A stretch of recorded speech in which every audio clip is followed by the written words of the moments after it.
So Bayern Munich 5-0 versus not Victoria Köln, who we played previously. It was Viktoria Pizen from the Czech Republic, but their team was made out of players with Wi-Fi names, never heard them, and it was telling because they weren't very good.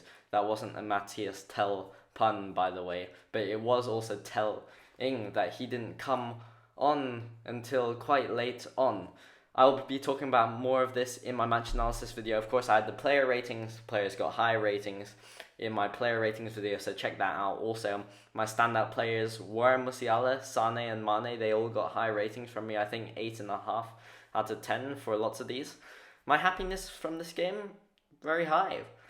Bayern played a good game. Bayern, very early on, we got that early breakthrough goal against Pizen. And I think, to be fair, the game might be different if Bayern doesn't get that early goal. That early goal means Pizen has to attack. That early goal means Pizen has nothing really to play for unless they attack, which means they can't stick by the defensive plan that they were going to try and instill in their players, 11 men behind the ball. They can't do that. All of that is thrown out the window when Sane scores that wonder strike.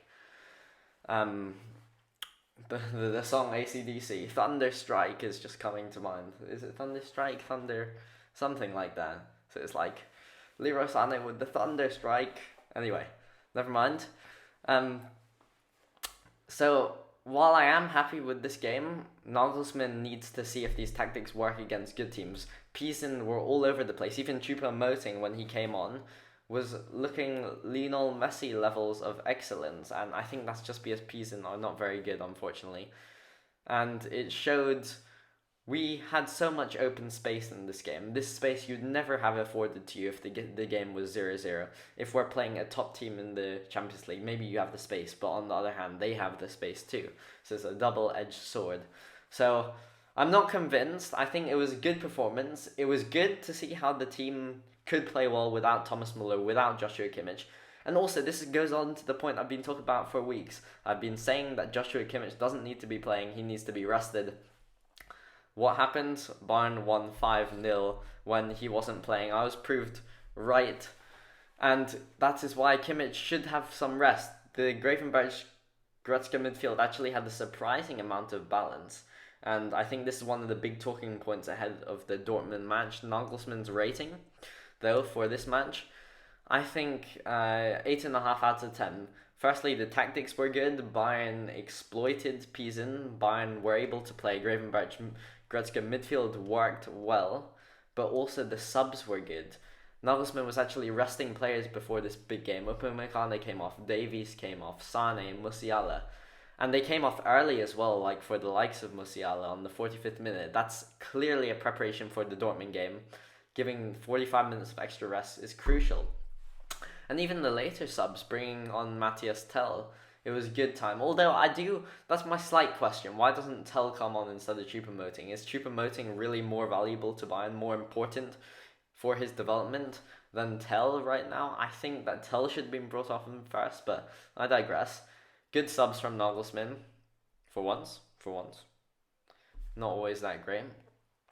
But it worked, and this is how the tactics actually did work. Usually I put up a graphic of Bayern's defensive and offensive. I'll do it for offensive, but for defensive it was basically the same. So this is the offensive one too.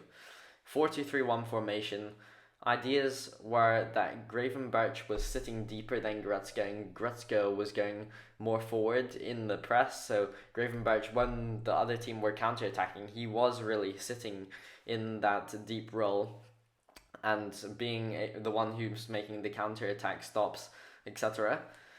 But defensively, I need to talk about Leon Goretzka. So Leon Goretzka, really good offensively. I gave him an 8.5 in my player ratings. He was superb. Very excellent performance today. I also don't think he should start versus Dortmund. This is why. So there are multiple instances. Goretzka makes that run through the midfield, through the end of crosses, into the box, darting forward. And that's why it shows that he seemed so good offensively. He seemed to be contributing so much. But on the flip side of that is when it doesn't work, and it didn't work multiple times today. Pizen are not good enough to exploit it, but it meant that Goretzka's darting through and then the pass doesn't get played to him or a pass is misplaced. Player who's dribbling loses the ball. Goretzka is stranded up there, and it's their whole midfield against just Gravenberch because also the other attackers, 5 attackers, are left out of the field. So we miss Gravenberch in this instance, and Kimmich and Sabitzer, sorry, that combination never does this because they don't make that many runs. So it's usually both of them left, but this one only had Goretzka left, and this will leave us overexposed against good teams. Good teams will be able to counter against this too quickly, and that's why I think Goretzka shouldn't play versus Dortmund. As for Bayern's offense, it was this 4-2-3-1 formation.